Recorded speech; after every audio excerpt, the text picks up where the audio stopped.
Wakil Presiden Gibran Rakabuming Raka memprediksi timnas kita menang 3-0 atas Vietnam di final Piala AFF 2025. Gibran mengungkap saat ini timnas kita dalam kondisi on fire. Keyakinan ini disampaikan Wapres usai meninjau Sekolah Rakyat ABCK di Pekanbaru Riau. Ia menilai Garuda Muda sedang dalam performa terbaik sehingga bisa menang 3 gol.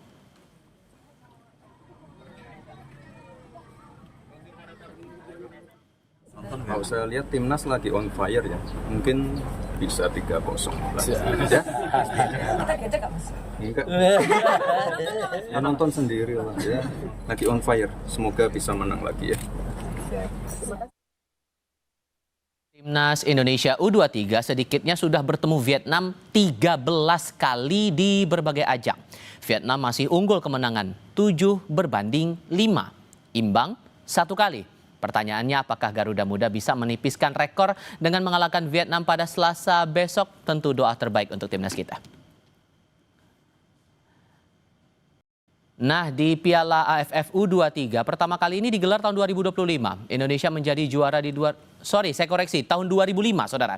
Indonesia menjadi juara pada 2019 saat Kamboja menjadi tuan rumah. Nah, pada 2023 Garuda Muda harus puas menjadi runner up usai kalah dari Vietnam.